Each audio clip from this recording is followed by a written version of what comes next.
he was reincarnated as a pathetic, good-for-nothing nobleman with a trash skill and was thrown away to the countryside.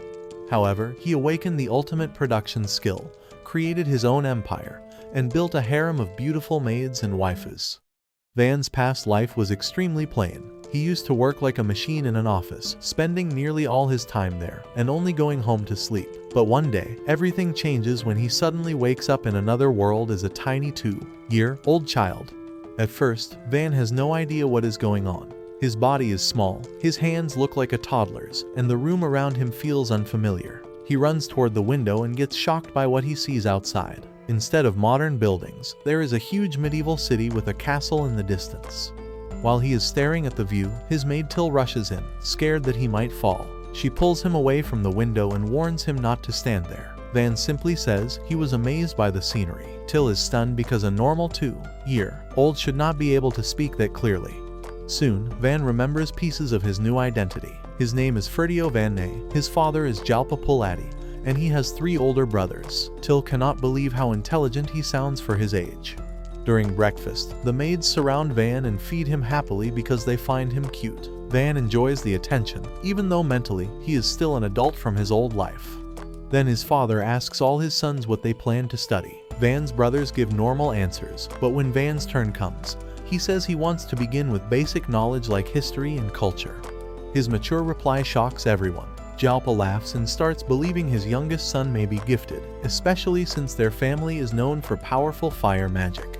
Van learns that magic in this world has different attributes. Nobles respect fire, water, wind, and earth the most because they are strong in battle. Other types of magic are treated as low class or shameful. Since all his brothers have respected elemental magic, people expect Van to have the same.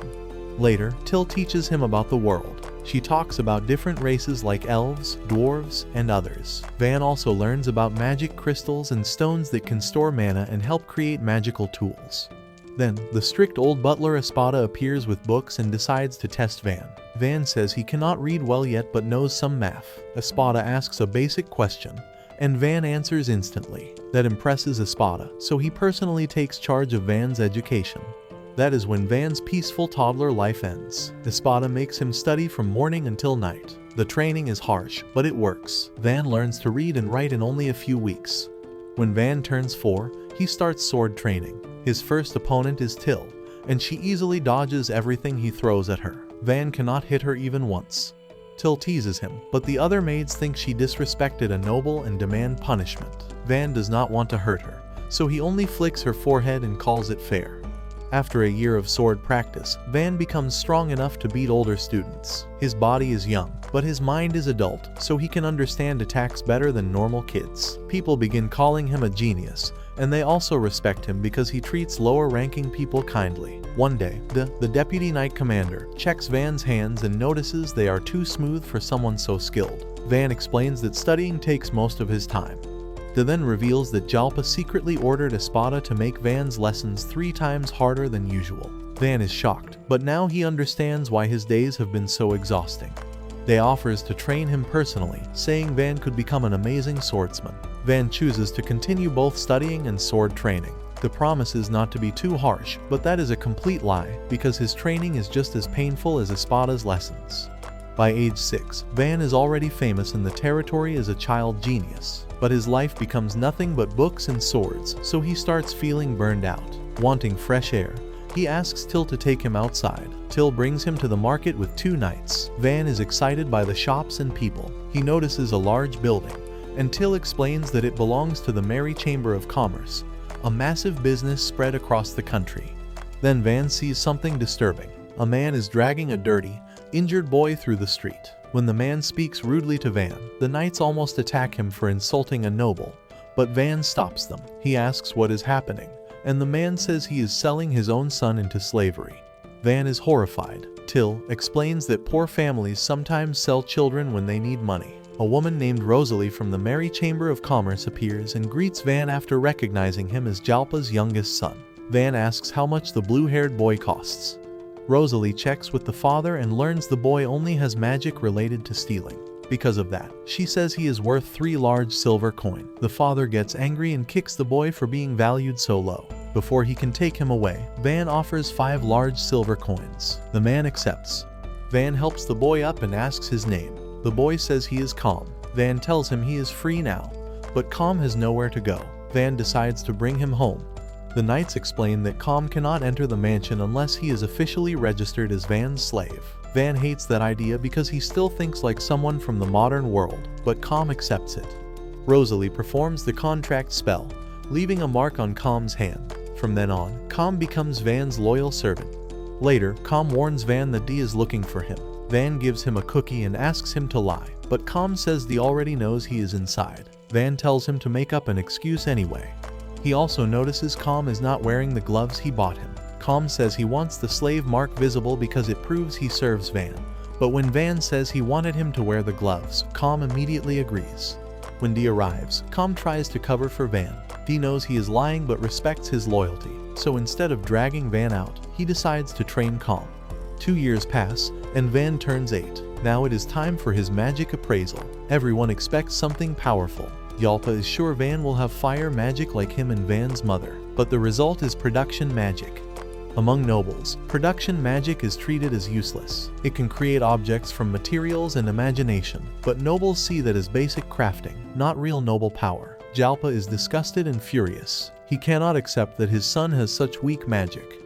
In anger, Jalpa draws his sword and almost attacks Van.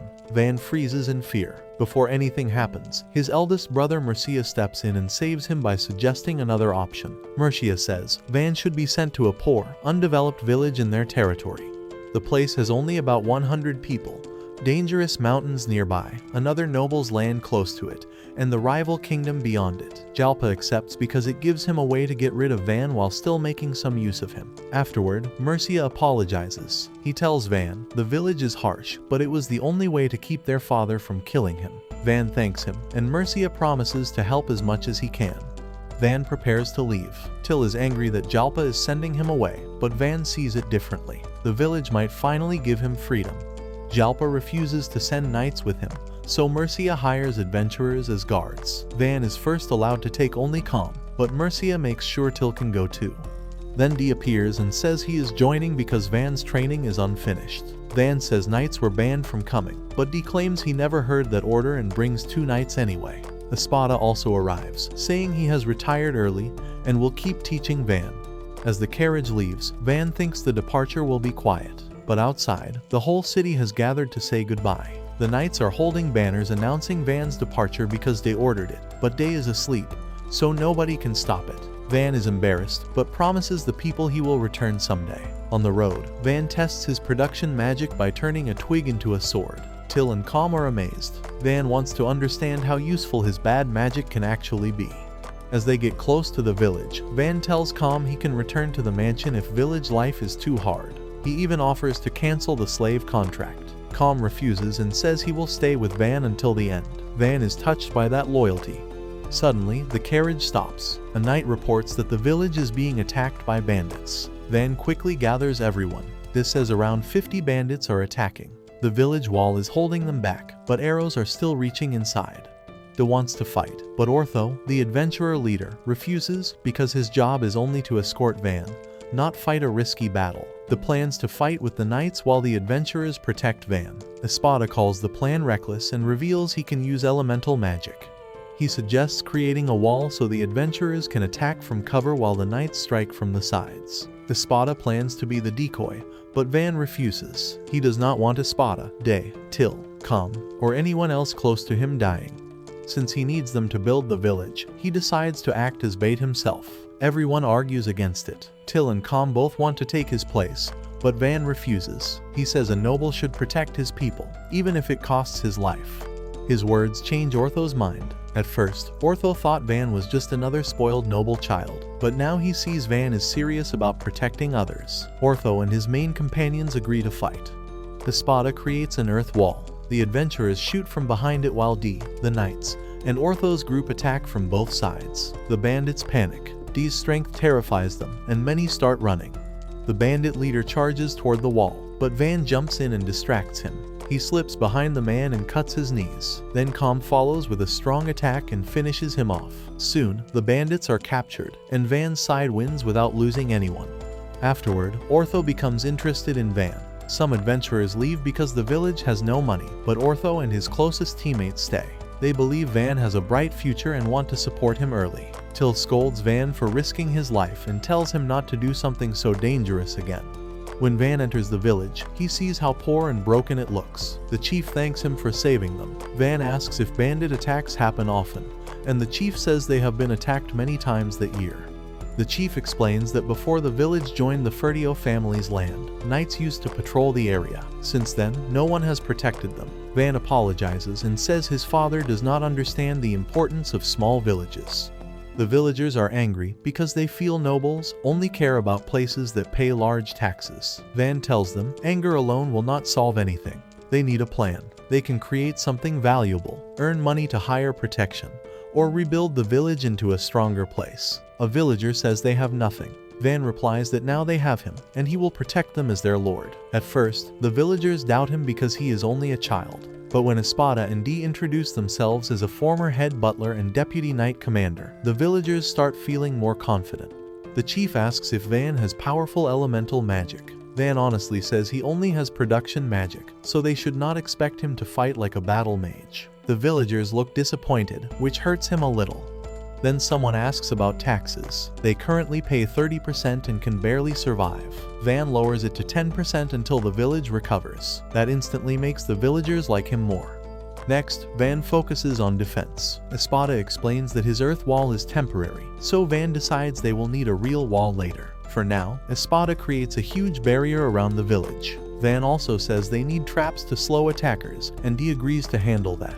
Later, Van tests his production magic in the forest. He takes wood, breaks its structure into tiny threads, and forms an extremely strong cube. He calls it a nanomaterial cube. Ortho tries cutting it, but even his powerful strike leaves no mark. Van keeps experimenting and creates weapons and tools. He makes a katana for Calm and gives Till an axe, though she dislikes the scary design. That night, Van sits by the fire, tired from the journey and battle. He realizes everyone needs proper living conditions before they can rebuild the village. So the next day, he uses his cubes to create a house. He forms pillars, walls, rooms, doors, windows, and a roof. In moments, an entire mansion stands in front of everyone. The villagers are speechless, while Van is simply relieved that he finally has a proper place to live.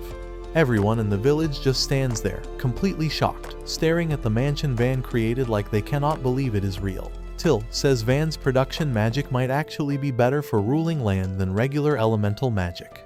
Van tries to stay modest, and says attack magic is probably still more respected because nobles are expected to protect people in battle. In his mind, people would feel safer under someone who can throw fireballs than someone who looks like a magical builder. But Till and Calm disagree. They tell him they would rather live in a town made by him than under his father's rule. Van thinks they are only saying that because they care about him, but Espada agrees with them. He explains that during war, people may depend on nobles with powerful combat magic. But during peaceful times, Van's power is far more useful for improving people's lives. Dee, Ortho, and the others feel the same way.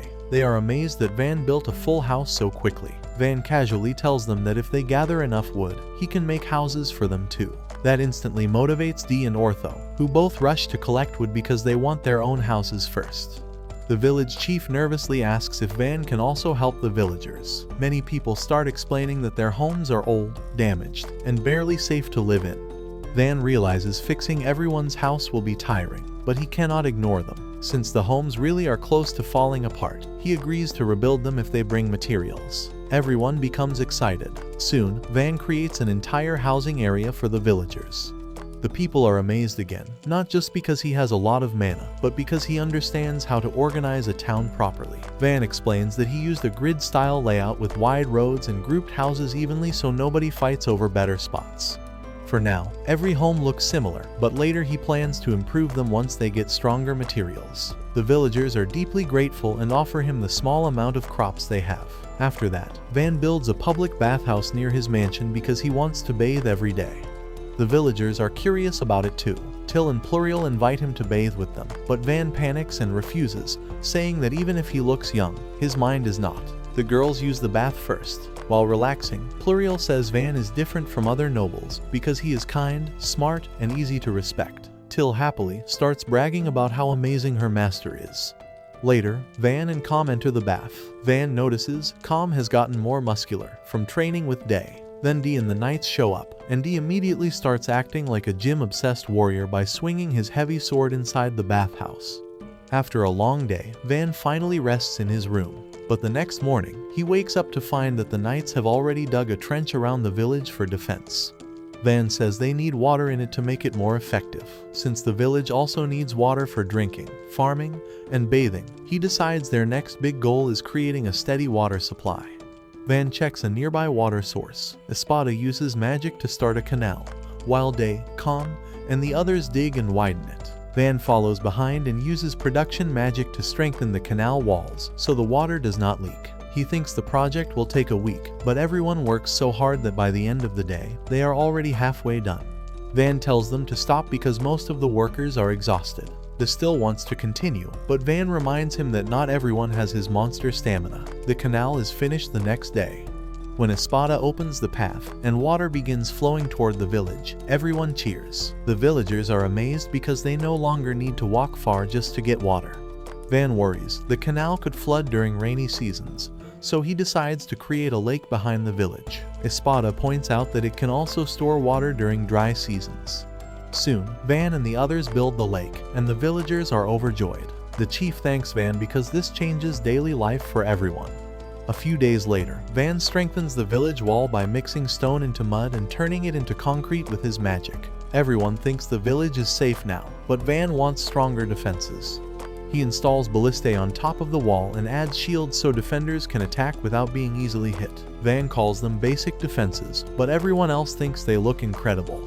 Espada says the place should not even be called a village anymore because it is starting to look like a fortress. This says, if Jalpa knew Van could do all this, he would never have thrown him away. Espada disagrees, saying Jalpa only respects direct battle power and would never properly value Van's talent.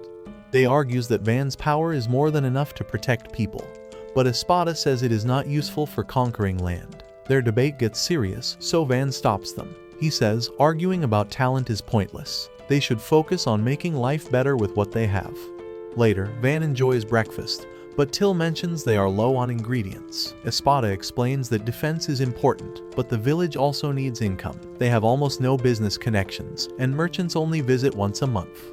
Van thinks they can survive on vegetables and the things he makes, but Espada reminds him that they lack seasonings and ingredients for the sweets. Van likes. That immediately gets Van's attention. Van asks everyone for ideas to make money. Calm suggests selling the nano cubes, but Van rejects it because only he can produce them. Till suggests hunting monsters, but Van says that only trained fighters can do that safely. Espada says the village has nothing special, so Van starts thinking harder. Later, Van meets one of Ortho's larger adventurer friends, who says Calm and Till refused to test their new weapons because they did not want to damage them. Van scolds them, saying weapons are meant to be used. The adventurer offers his strong orc leather shield for testing. Calm lightly taps it with his wooden katana, and at first, it looks weak. Then, part of the shield drops to the ground. Everyone realizes Van's wooden sword is insanely sharp. Van quickly repairs the shield with magic. Then Ortho arrives with a cart full of ores from the nearby mountains. He has iron, copper, silver, some gold, and even rare mithril ore. Van is shocked. Ortho explains that the mountains are full of resources, but nobody explored them because the area is too remote. Van turns iron ore into a nano material and makes swords for the adventurers. The weapons turn out beautiful, sharp, and strong. Pluriel says they could sell for a lot of money. Van wonders if mithril swords would be even more valuable. Espada checks the mithril and warns that finding it so close to the forest may mean a dungeon is nearby. If a dungeon is discovered, thousands of people could flood into the village.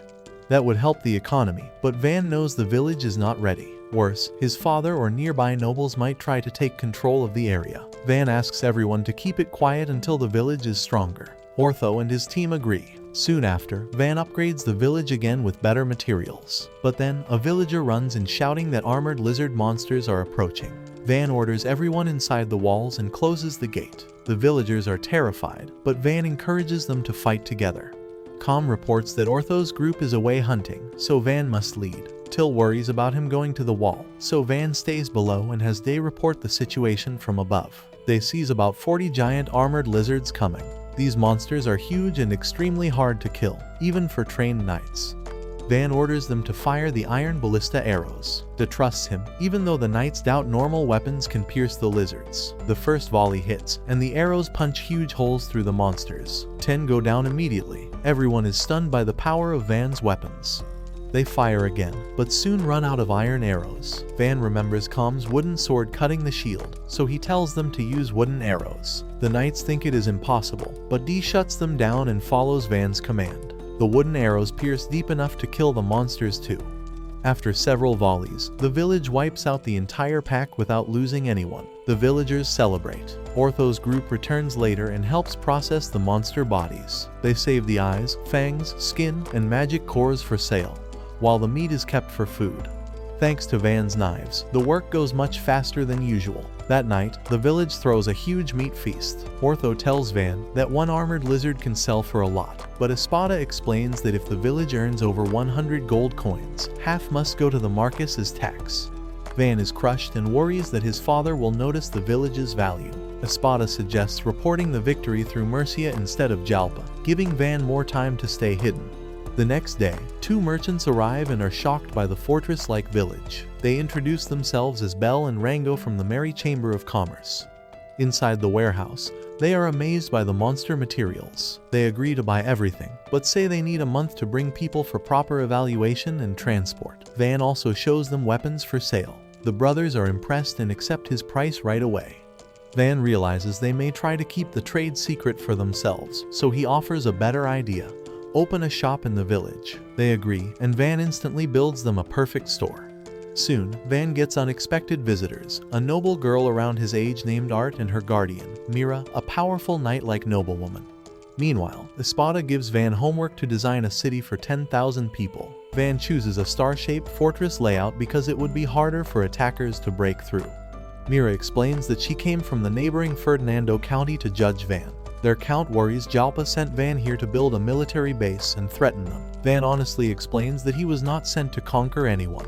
He was exiled because he has production magic instead of elemental magic. Mira does not believe it at first because the village has developed too quickly. Van gives her a demonstration. Espada creates an earth wall, and Van turns it into solid concrete, then adds a gate using wood cubes. Mira and Art are stunned.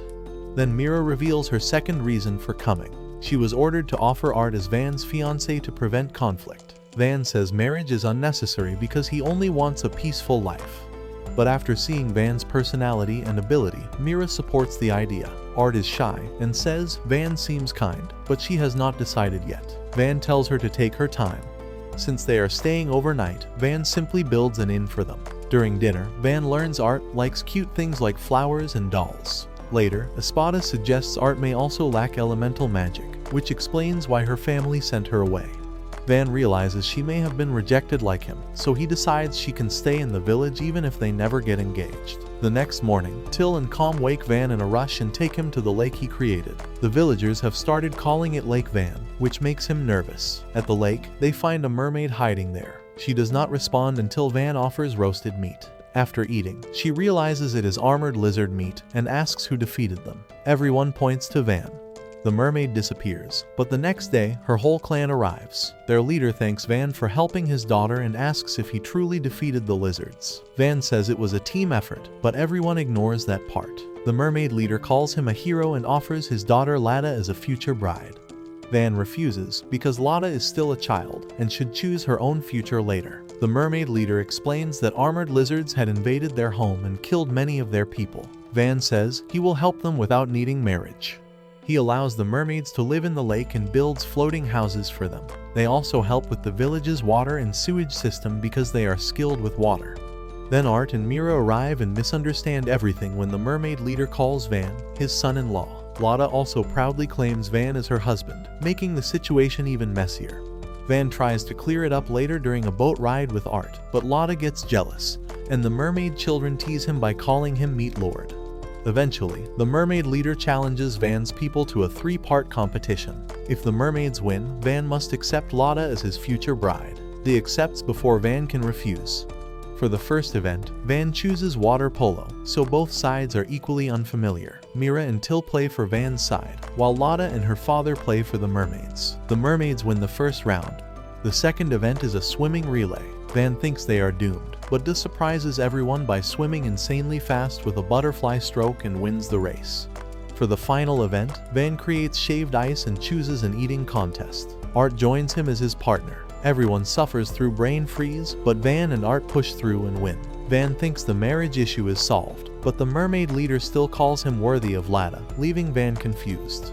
Afterward, Art watches Van, surrounded by people who care about him. She remembers her own lonely childhood. Her father was always busy, her mother ignored her, and people looked down on her because her marionette magic was considered creepy and unsuitable for nobles. When she turned 10, she was sent away for marriage to the lord of a nameless village. But Van is not what she expected. Even with useless magic, he is confident, kind, and loved by everyone. Seeing him inspires Art to practice her puppet magic harder, so one day people might accept her too. The next day, Van gathers the villagers for more construction work and motivates them by promising a barbecue party afterward. Art comes to watch him, saying she wants to learn from him and become more like him. After Van finishes his dream project, the whole village is left speechless. In only 2 weeks, he has built a massive star-shaped fortress wall, the kind of defense he imagined for his future city. Art cannot believe something so huge and solid was made so quickly. Van, however, does not take all the credit. He says everyone helped, so it was not only his achievement. Mira is impressed by his talent, while Van is also very distracted by Mira herself. When she notices him staring, Van quickly changes the topic and explains his future plan.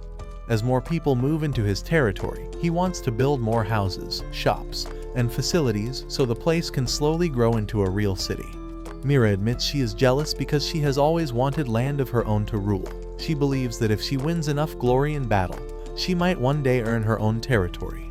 Then Mira notices the huge ballista on the fortress wall. Van explains that it is an upgraded version of his earlier model.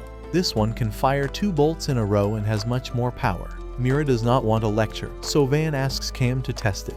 Cam fires, and the bolt flies far into the distance before smashing into the ground with a huge explosion of dust. Everyone goes silent. Van is satisfied and says that with around 100 of these weapons, his territory would be much safer.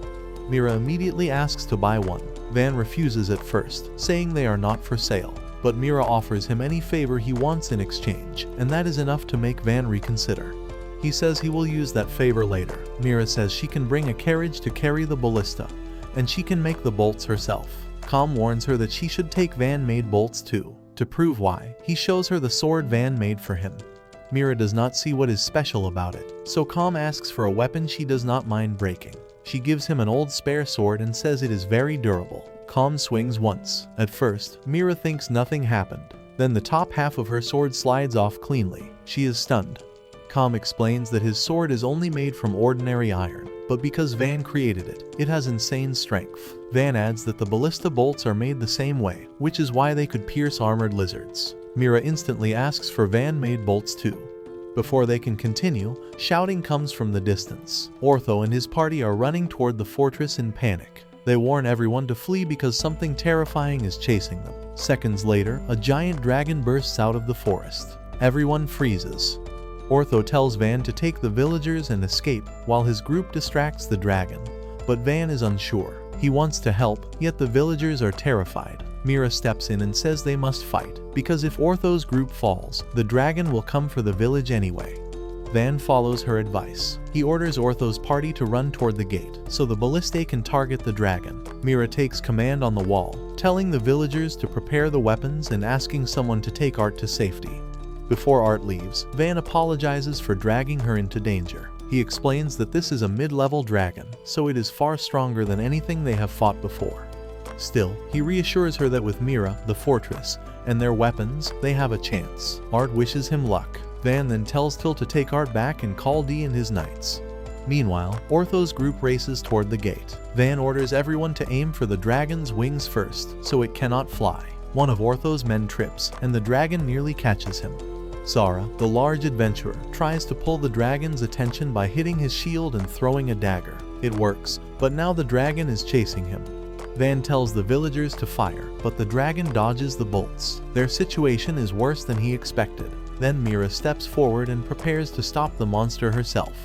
Van realizes she is not just strong, she is a high-level elemental mage. Mira creates a powerful fireball and launches it at the dragon. The attack hits hard and knocks the dragon to the ground, shocking everyone. But the dragon gets back up, angrier than before. Van orders another volley once the dragon rises into the air. Most bolts miss, but some damage its wings, forcing it to stay on the ground. Van thinks this will make things easier, but the dragon is still fast even without flying. It charges toward the fortress and dodges the next shots.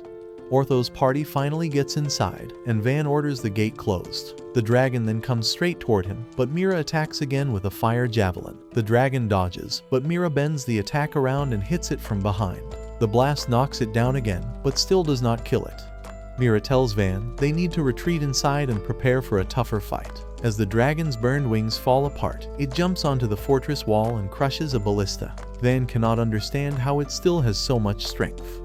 Then Espada calmly walks toward it. Van tells him to come back, but Espada asks permission to stall the dragon. He raises a giant wave of stone above the monster and drops it down, burying the dragon under rubble. Then he casually walks back, saying that should buy them time. Van tells him to run, but Espada says he is too old for that. Calm stays near him while Van heads back. Van realizes they need to finish the dragon before it recovers. He sees Mira on the village wall and decides to use the favor she owes him. He asks her to pin the dragon down when it reaches the village, while everyone else attacks with the older ballistae. Mira agrees. Just then, D arrives with his men. He charges toward the dragon, saying they can handle it because they are using Van's equipment. He attacks with his sword, but the dragon blocks him and swings its tail. The knights barely defend themselves and get thrown back. Espada creates another earth wall to slow the dragon, giving D and the others time to retreat. When the dragon breaks free, Van gives the order. Mira launches her strongest fireball, creating a huge explosion. As the dragon screams, Van orders the villagers to fire. A storm of bolts slams into the dragon and finally brings it down. D moves in to confirm the kill, but the dragon is still alive. It lunges at him with its last strength. D dodges and cuts off its head in one clean strike. Van announces their victory, and the entire village erupts and cheers. Art and Till rush over to check on him, while Mira congratulates Van on defeating a dragon. Van says it was a close battle, but Mira reminds him that most villages would have been completely destroyed by a dragon attack. This village survived because it had people like D and Espada, and more importantly, because Van made weapons strong enough to pierce dragon scales. Van is still not fully satisfied. Instead of relaxing, he starts thinking about upgrading the ballistae so they can fire 10 shots in a row. Mira says they need to hold a proper dragon slaying ceremony. Defeating a dragon is a massive achievement, and D deserves the title of Dragon Slayer because he delivered the final blow. During the ceremony, Mira praises D for beheading the dragon, Espada for controlling it with magic, and Van for creating the weapons that made the victory possible. While speaking, Mira thinks about her own past. She was born into a knight family, but once her fire magic was discovered, her family sold her off to the noble house that offered the most. She trained hard, became a knight commander at 16, and earned a noble title through battle. Later, Count Ferdinando ordered her to escort Art to meet Van. Mira thought the mission was unnecessary, but the Count insisted. On the way, Art worried that she was being thrown away because she was useless. Mira understood her pain because she had also been sent away young. At first, she planned to reject Van if he turned out to be disappointing, but after seeing him, she realizes Art may have found someone truly special. Then Mira publicly declares that she wants to form an alliance with Van. She explains that since Van has no support from his father, an alliance with her will protect him. It will also stop Count Ferdinando's side from threatening him. Van knows this is too useful to refuse, so he accepts. The next day, Van talks with Espada about the village's future. Espada says the fortress has already proven itself against the dragon, so now Van should focus on city planning. Since their goal is to eventually support 10,000 people, they need more residents. Till then announces that Belle and Rango have returned with other merchants. Van decides to sell the dragon materials first. At the warehouse, the merchant brothers estimate that the forest dragon parts could be worth around 100 platinum coins because the scales, claws, eyes, and other materials are in excellent condition. However, the senior merchants try to trick Van by offering only 60 platinum coins. Van overhears them, pressuring Belle and Rango to lie because they think he has no other buyers. But the brothers refuse to cheat him. They say, honest business will bring better results in the long run. The senior merchants become angry and threaten to kick them out of the Merry Chamber of Commerce. Van asks if they will really lose their positions. They admit it is likely, so Van suggests they start their own trading company. The brothers panic because that requires registration fees, a shop, and support from a titled noble. Van goes to Mira, and she immediately agrees to endorse them. Van warns that it may cause trouble with the giant commerce group, but Mira does not care. She wants her name connected to helping honest merchants. Van also suggests she take public credit for the dragon slaying, but Mira explains that people will investigate such a major claim. They will discover Van and Dee were involved anyway. She says if Van wants to protect his territory, he needs a title of his own. Since he is the son of a Marcus and helped defeat a dragon, he has enough merit to become a baron. Van hates the idea of attention, but Mira tells him this is the only practical path. After that, Van tells Belle and Rango that Mira will support them. They are overjoyed and buy the dragon materials for 130 platinum coins. But then they realize the senior merchants took the carriages, leaving them unable to move the goods. Van solves that by building a new carriage, while Mira lends them powerful war horses. The senior merchants think the brothers are helpless, but then Mira's carriage speeds past them. They quickly realize Belle and Rango are about to create their own company with noble backing. Mira later reaches the royal capital and meets King Dino. The king asks if she wants another promotion, but Mira says she is there to request a title for a friend.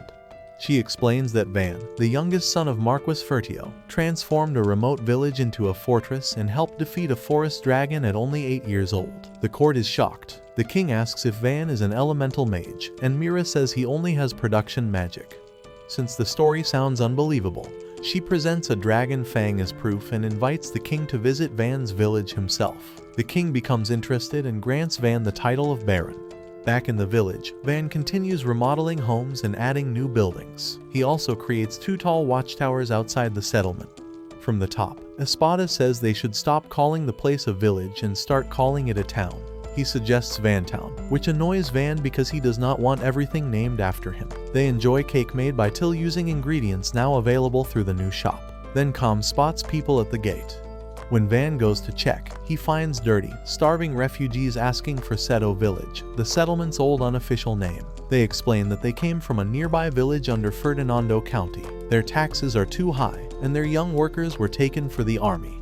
They heard Van's village had changed quickly and came hoping for help. Van hesitates because they are technically from a neighboring territory, but he cannot abandon them. He offers to accept them as citizens. The group leader says they have no money for taxes, but Van tells them not to worry. He will provide homes and food. When Van learns their village has 300 people and 10 cows, he gets excited because cows mean dairy products. He sends Ortho's group to escort the rest of them.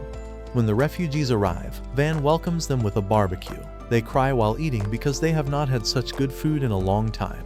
Afterward, they ask for work, worried they will be useless.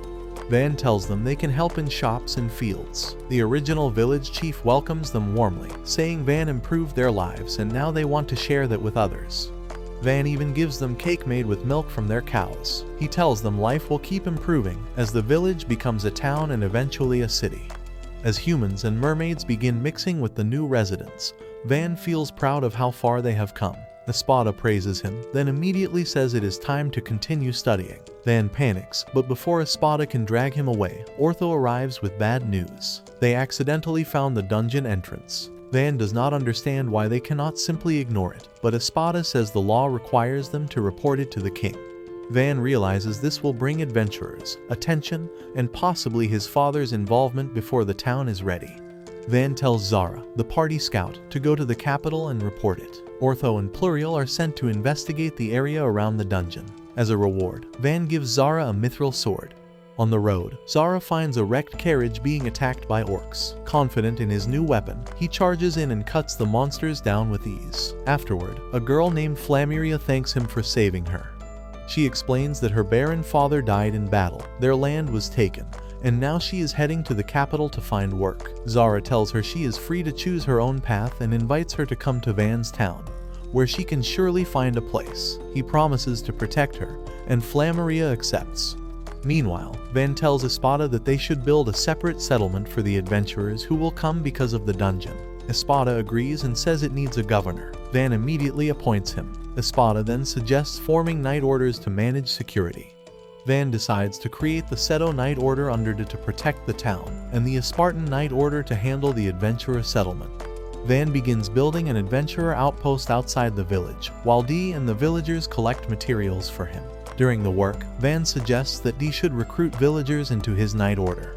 But they quickly discover Espada has already acted first and recruited every healthy adult into his own unit. Van is annoyed that the old butler outplayed him again. Just then, Com reports that Zara has returned from the capital with someone new. Zara happily tells Van that he officially reported the dungeon discovery. Van notices the woman with him, and Zara explains that she had nowhere else to go, so he brought her along. The woman introduces herself as Flammeria. She says Zara saved her from orcs near the capital and praises him like a real hero. Van immediately notices the romantic mood between them, and feels happy that at least one person around him found love. Suddenly, a group of rough-looking adventurers rides toward them. Van panics, thinking they are bandits, but Zara tells him to relax. They are just excited adventurers who rushed over after hearing about the dungeon. When the group arrives, they loudly tell Van and the others to return inside because the area is dangerous. At first, Van thinks they are troublemakers, but Com points out that they are probably just bad at expressing concern. They look scary, but they are actually worried. Flameria says they look intimidating, which hurts their feelings badly. They insist that children should not be outside in a dangerous place. Van explains that the village is close, so they are safe. The adventurers then notice the giant walls and cannot believe such a remote village has defenses like that. Instead of explaining, Van uses wooden blocks to create a temporary fence in front of them. The adventurers are stunned by his magic.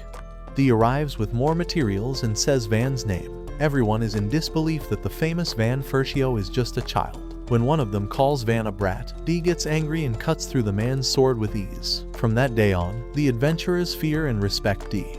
But when Dee is not around, they crowd around Van and ask how a kid manages such a huge settlement. A few days later, Ortho and his party return from checking the dungeon area. They are surprised to see so many adventurers already in town. Before Van can ask about their findings, Zara walks by with Flammeria. Everyone is shocked that Zara is the first in their group to get a girlfriend.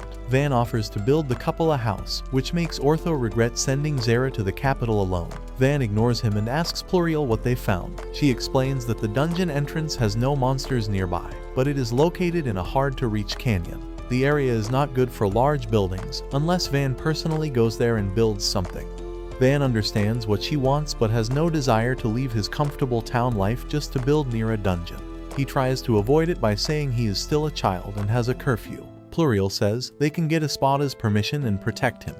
Van then makes several annoying demands, hoping she will give up. He says he wants desserts, nap time, and permission to bring Till, Com, and Art. He also says Dee and Espada cannot come because they are needed for city development, so they will need many escorts. Van thinks the request is impossible, but Pluriel accepts immediately and says they will leave tomorrow. Van is shocked as she walks away and tells Ortho to stop sulking and gather guards. The next day, Van rides a carriage toward the dungeon, still unhappy about the trip. Com feels even worse because he gets motion sickness and looks ready to blame Van forever. Along the way, a huge troll appears, but the rowdy adventurers rush in and defeat it quickly. Van is impressed by their strength, but annoyed by how loud they are. Art enjoys the scenery with Till beside her, which makes Van glad. Soon, Ortho says they are almost at the dungeon. Van looks outside and panics when he sees a deep canyon with only 2 wooden logs acting as a bridge. One adventurer is casually balancing on them like it is nothing. Van immediately stops everyone and gives them a safety lecture. He explains that even skilled people can die from one careless mistake if the log rolls, breaks, or slips. The adventurers do not fully understand, and Zara even dances on the logs. Van says if he kicks the log, Zara would fall, which finally scares him. Instead of trusting the logs, Van uses his power to build a proper bridge across the canyon. Once they reach the dungeon entrance, Van asks the adventurers what buildings they want there. Their answers are ridiculous, including a casino and an amusement park, so Van regrets asking. He decides to build what they actually need. First, he creates a strong steel door to stop monsters from leaving the dungeon. Then, he builds a large adventurer hostel with storage and rest areas on the first floor, a cafeteria on the second, and sleeping rooms on the third. He also adds a balcony and tanks to collect rainwater for washing and cleaning. The adventurers are amazed by how practical everything is. Van tells Ortho to manage the place because he does not want to handle a crowd of chaotic adventurers himself. When the sun starts setting, Van rushes everyone home before Espada scolds him. Before leaving, Art finds a glowing crystal. Van is shocked because it is pure mithril and praises her discovery. When they return, Espada is waiting with a terrifying smile. Van instantly knows he is doomed.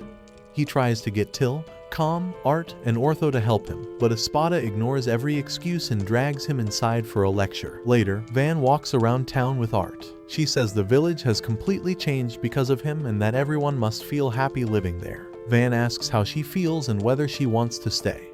Art gets shy and accidentally admits that what she wants is to be engaged to him. Van freezes. When she becomes embarrassed, he says he will pretend he did not hear it, though he is clearly happy. A few days later, Belle and Rango return. They tell Van they successfully created their trading company thanks to him and bring the payment for the dragon materials. Van casually hands the huge amount of money to Till, who panics because she has never held that much before. Van asks if Mira came back with them. The brothers explain that she went to speak with Count Ferdinando after recommending them to the Merchant Guild. They also say Mira believes being near Van will be more exciting and profitable than staying with the Count.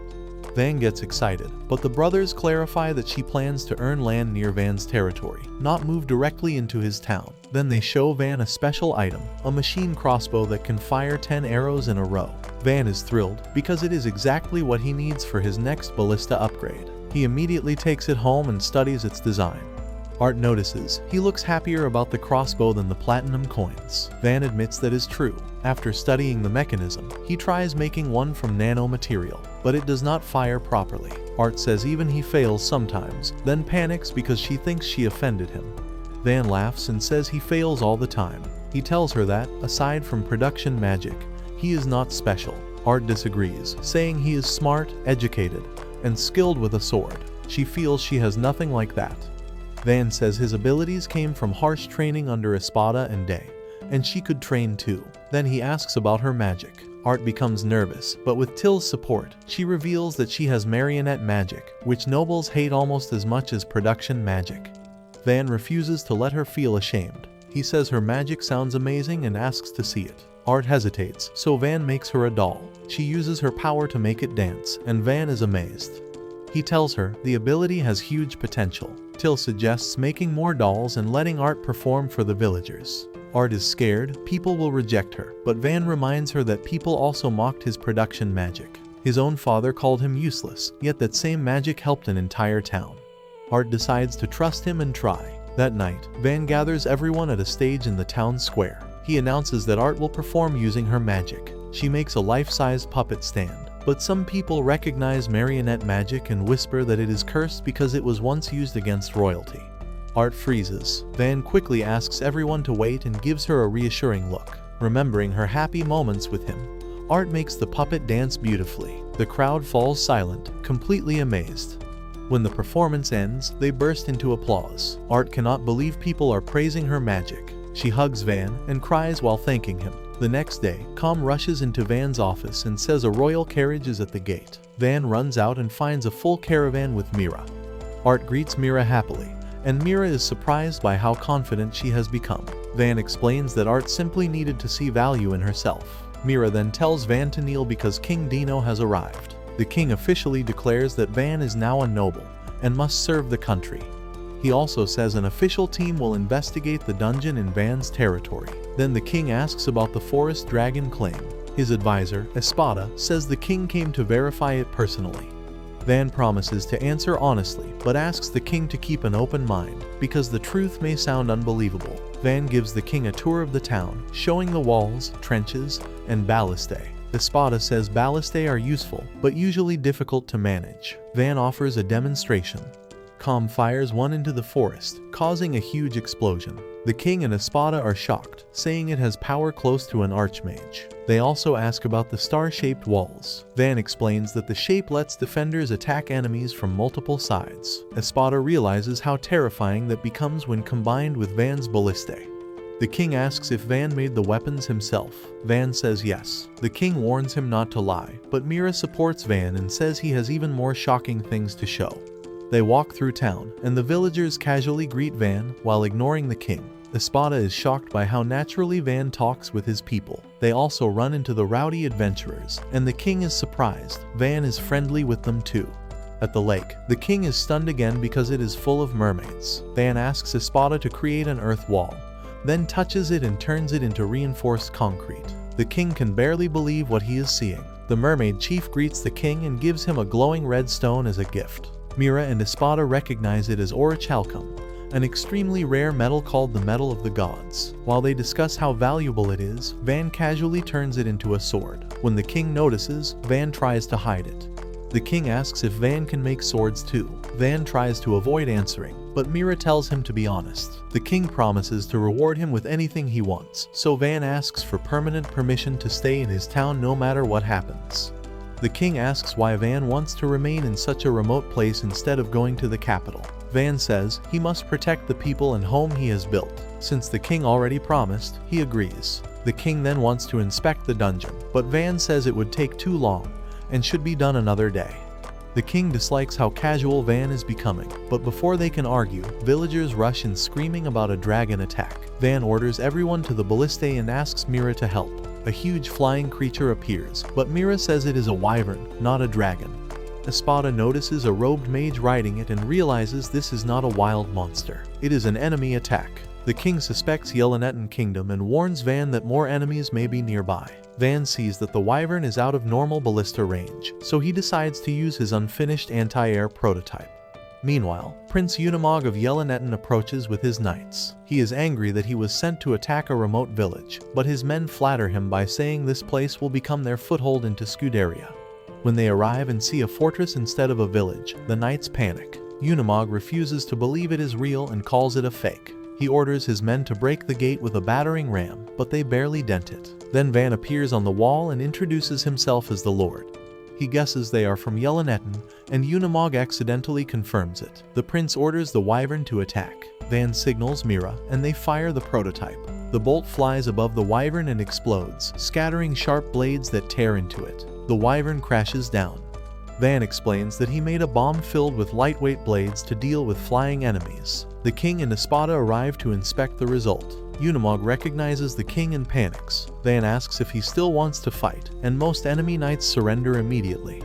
Unimog keeps resisting until Mira throws a ballista bolt between his legs, forcing him to give up. The king is impressed and says Van is brilliant. Espada explains that Van's father threw him away for being useless, making the king realize magic evaluations may need to change.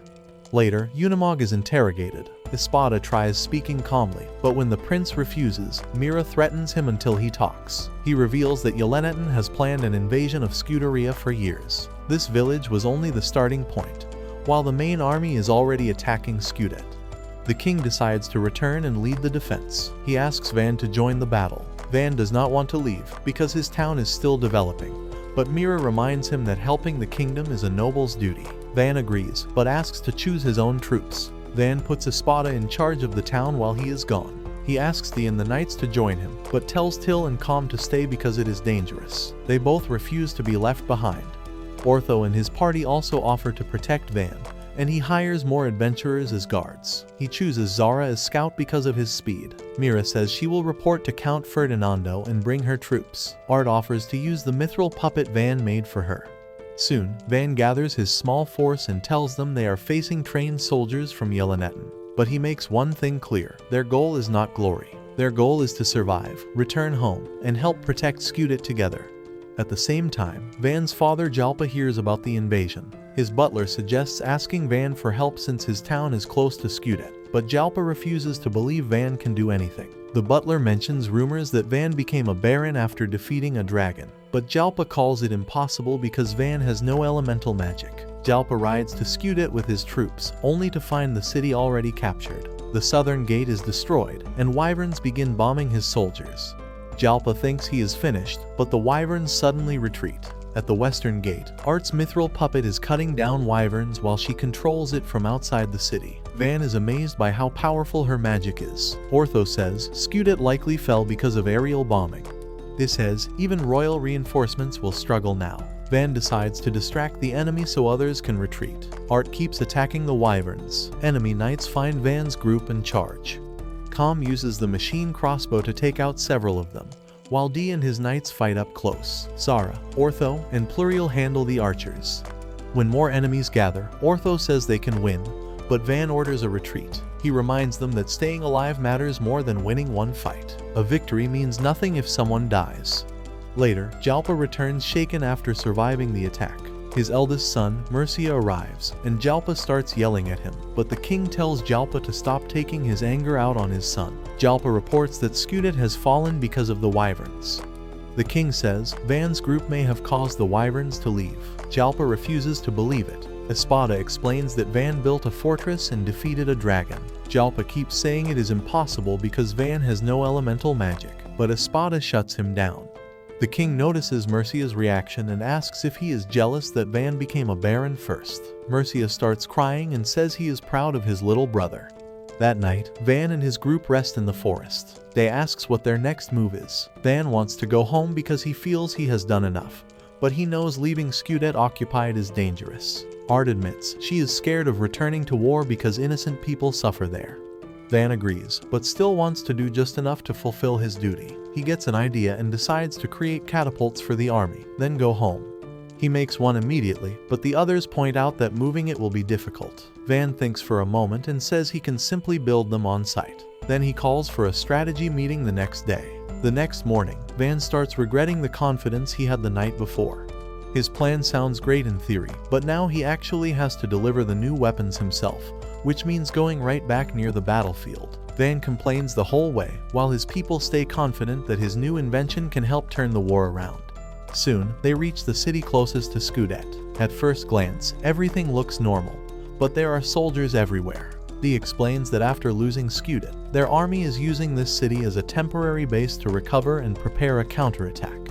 Before Van can move further, a group of familiar knights blocks his path. Their leader is none other than his father, Jalpa, who looks at him with cold disgust. Van greets him politely, but Jalpa immediately asks if the rumor is true that Van became a baron after defeating a dragon. Van confirms it, and casually says it was only a forest dragon, but even that name is enough to scare the knights around them. Jalpa refuses to believe it, saying even a powerful elemental mage like him could not defeat such a monster alone. Van explains that he used his balliste, but Jalpa gets angry because the idea sounds impossible to him. Van already knows arguing with his father will go nowhere. Luckily, Mira arrives and tells Van that the king is waiting for him and is excited to see his new weapons. Van gets an idea and asks Jalpa if he wants to see the ballista for himself. Mira backs him up and says she can show Jalpa the one she brought, but Van says that model is outdated now because he already improved the design. Jalpa watches in disbelief as Van and Mira casually discuss weapons like business partners. Then they head to meet the king. Van notices the king's guards look incredibly strong, and Mira mentions that they are elite fighters. Then, just to stir things up, she says Van could beat them using his equipment. The guards clearly dislike that, while Van feels embarrassed. Inside the meeting, King Dino gathers the nobles to discuss taking back Skudit. Van notices Count Ferdinando, Art's father, among them and feels awkward. Aperta explains that Yelenetta conquered Skudit so quickly because of their wyvern squad and strange black explosive weapons.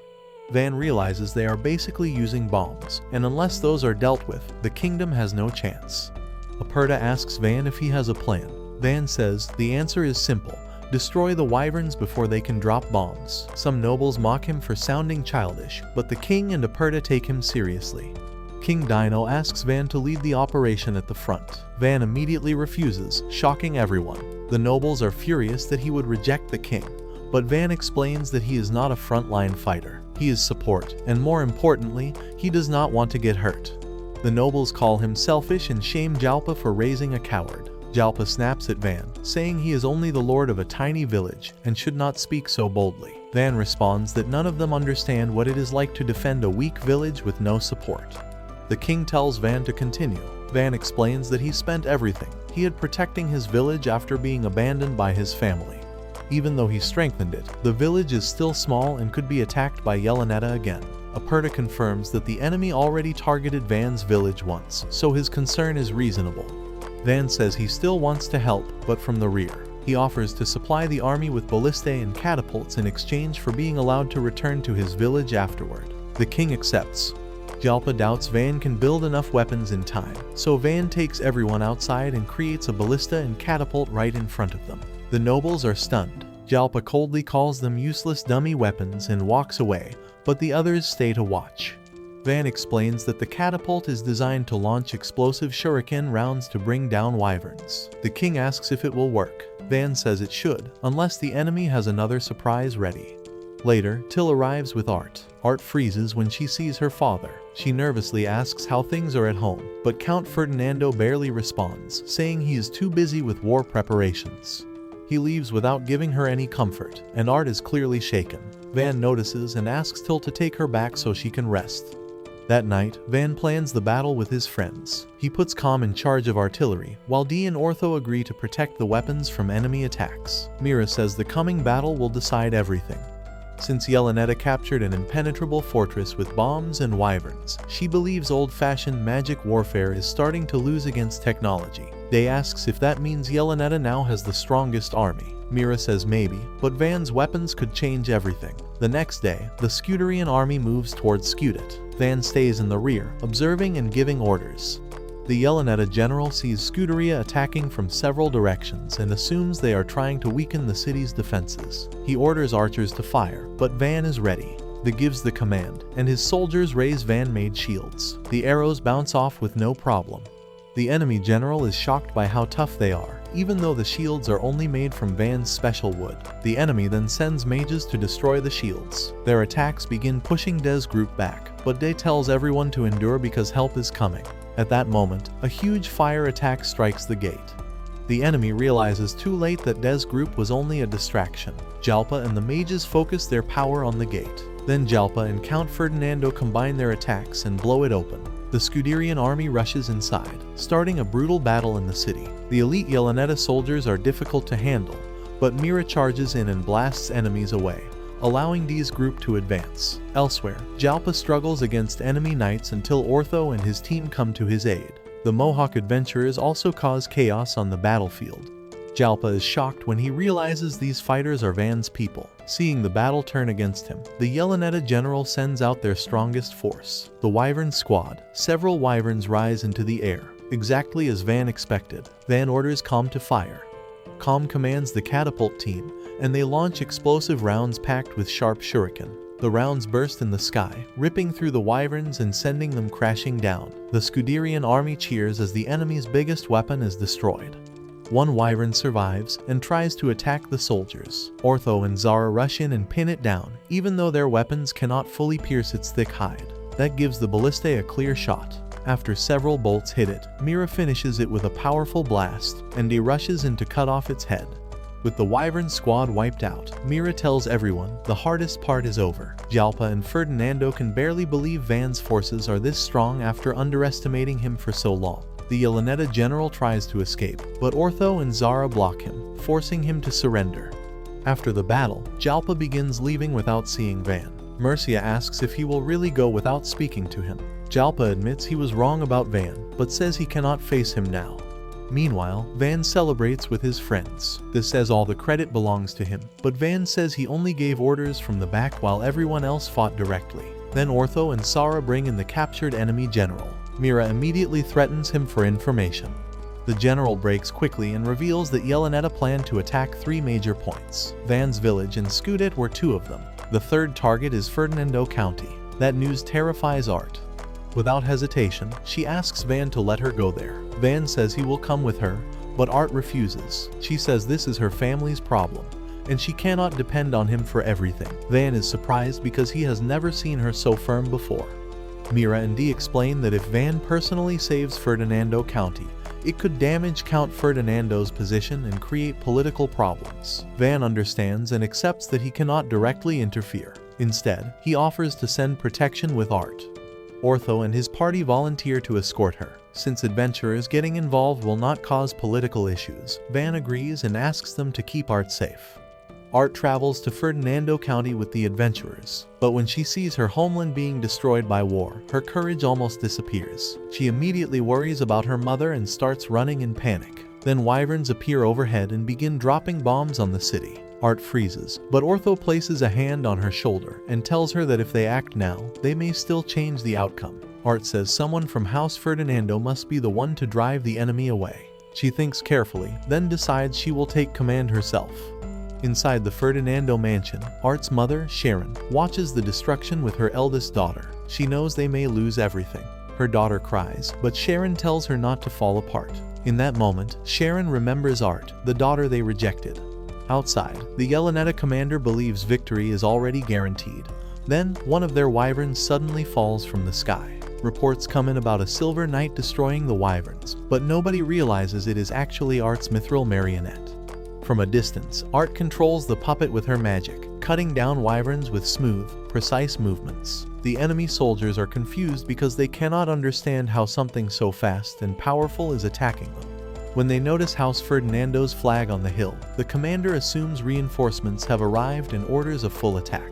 Art starts shaking because she is not used to leading people. Still, she refuses to run. She asks Ortho and the adventurers for help, then runs toward the front line. At the same time, she controls the mithril marionette in battle. The puppet moves so quickly that the enemy can barely follow it. Ortho and the others join her, cutting through Yeleneta soldiers with Van's weapons. Zara gets surrounded, but Art sends the marionette to protect him. Even when the puppet loses an arm, it keeps fighting, terrifying the enemy soldiers who think someone is inside the armor. Art uses their confusion to wipe them out. After a long fight, they gain control of the area, but Pluriel warns that it is not over. More wyverns appear, around 50 of them, controlled by enemy mages. The enemy commander had prepared reinforcements, and now he orders all wyverns to destroy the Silver Knight. Art fights back, taking down the first wave, but there are too many. Then a second marionette appears, shocking everyone. Art is controlling two at once. It drains her mana quickly, but she refuses to stop. She remembers how she once believed her magic was shameful because nobles hated marionette magic. She had promised never to use it in front of others again. But Van changed that. He helped her believe her power could make people happy. With that confidence, Art pushes herself harder. Her two mithril marionettes tear through the wyverns one after another. The Yeleneta commander keeps ordering attacks, but Art does not back down. She fights to protect the people important to her. Finally, the last wyvern falls. The enemy soldiers lose all hope and run away. Ortho raises his sword and declares victory. The adventurers celebrate because they won without losing anyone. Art looks at her damaged marionettes and thanks them for protecting her home. One of them has lost an arm, and she apologizes for pushing it so hard. Back at the mansion, Sharon and her family hear that the city was saved by two marionettes controlled by a white-haired girl. Sharon realizes it was Art and breaks down crying. Count Ferdinando admits the situation is painful and ironic, especially after how badly they treated her. Zara asks Art if she wants to see her parents before leaving. Art refuses. She says going home would only cause trouble. Pluriel and Ortho remind her that she saved the city, but Art says her mother always hated her magic. Instead, she chooses to return to Seto, where Van is waiting. When Art comes back, Van welcomes her home. She says she was not good enough because she could not command everyone confidently like he does. Van tells her she did great. He says it makes sense that she lacks confidence, but the way she controls her marionettes is incredible. Art still doubts herself, so Van reminds her that Mira said she has changed a lot since arriving here. Art says that is only because Van was kind to her. Van smiles and tells her again that she did well. Hearing those words, Art starts crying, but this time she smiles sincerely. After that, Seto continues to grow with everyone's help. Van uses production magic to build new shops and a modern-looking inn in the town center. He walks with Art and shows her the new buildings. She says they are beautiful, and Van explains that he wants everyone in town to live comfortably. Till and Thompson proudly talk about how much Van has done. The once poor village has become a lively and welcoming town. Belle and Rango's shop is doing well, selling goods from the capital. The rowdy adventurers are still loud, but they also help around town, even carrying elderly villagers on their backs.